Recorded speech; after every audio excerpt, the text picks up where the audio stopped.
Hell yeah. So, this is my Marincess deck profile. I played it a couple weeks ago, like a month or two ago, and I went undefeated for like 3 locals in a row with it. But anyways, this is the profile. So, for the Marincess engine, you got your 3 blue Tang. That's your starter. That's your Foolish Burial. That's your Salamangreat Foxy. It's a really good card. 3 of the Spring Girl, the level 4 extender. It's really good because it helps you chain block your extra deck monsters, and it also helps you make Bahamut and Toad. 3 Seahorse, because this is your main Foolish Burial target off of your blue Tang. It's a combo piece, but it's a really good extender for the deck. 1 Pascalis and 1 Sleepy Maiden. Pascalis is a really good card at 1. This is also pretty good at 1.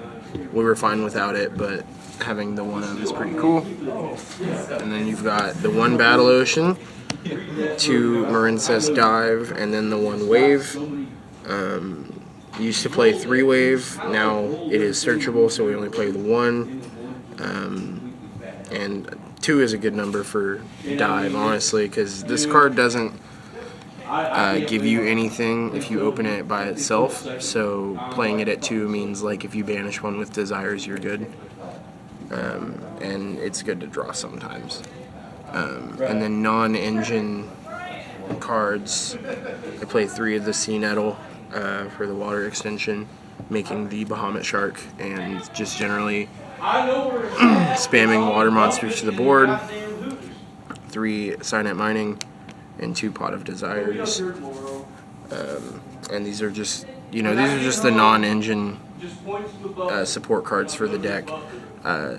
There's no reason to play less than 3 mining, in my opinion, because the deck is pretty consistent, but you can easily fit 15 plus hand traps within the deck along with 3 Signet Mining, so there's no reason to play less than that, honestly. No matter who tells you otherwise. And then defensive cards, 3 Ash Blossom, 2 Effect Veiler, 2 Ghost Ogre, 2 Droll and Lockbird, 2 Nibiru, 2 Imperm, 3 Crossout, and a Called By. So there's a lot of variety here, and there's also just a lot of hand traps here, so you should always have some kind of interruption whether you're going first or second.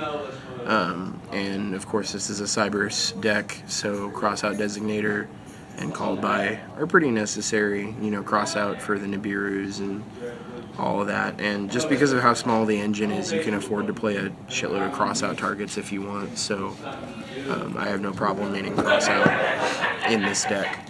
40 cards? 40 cards. 40 cards. I was at 42 for a little bit, but there's just no reason to play more cards than you have to, because the deck is ridiculously consistent, so you can easily fit 15 to 18 going second cards in there with your main engine and extra cards like Signet Mining and Silent Sea Nettle and Desires and stuff like that, so there's a lot of room for error with your deck building. Alright. Extra deck, we have the Stealth Kragan. Makes all of your opponent's monsters water, and so if you play Gozen in the deck, you can pretty much lock your opponent into only controlling water monsters with this, so it's pretty good. It's also a quick effect pop, so that's pretty cool. Bahamut Shark, and totally awesome. Gotta use him while we still have him. So yeah, that's the only 3 Xyz monsters in the extra. And we play the Access Code, Transcode, and Splash Mage combo, I guess, for going second. It's pretty easy to do this combo without getting locked into waters if your hand is if you open literally any 2 Cybers monsters, you can pretty much just do this and kill your opponent. We play the 1 Water Charmer.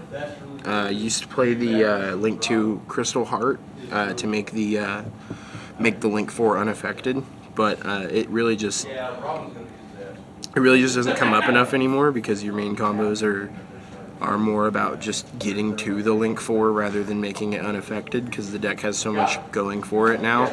So you can afford to play cards like this. Like if you want to link off a nib token or something, you can afford to play whatever the hell you want pretty much. And then we've got the Bubble Reef and the Argonaut as the Link 4s. Seer Spell and Trap Negate. This is your, this was the old OG boss monster for the deck before all the new support came out, and it's still really good. It's just usually we make the Argonaut over that now. And then we got the one Coral Triangle. This is your new Link 3 that searches the Marincess wave. So usually we prioritize this over making the Crystal Heart, which is why we took the Crystal Heart out of the extra deck.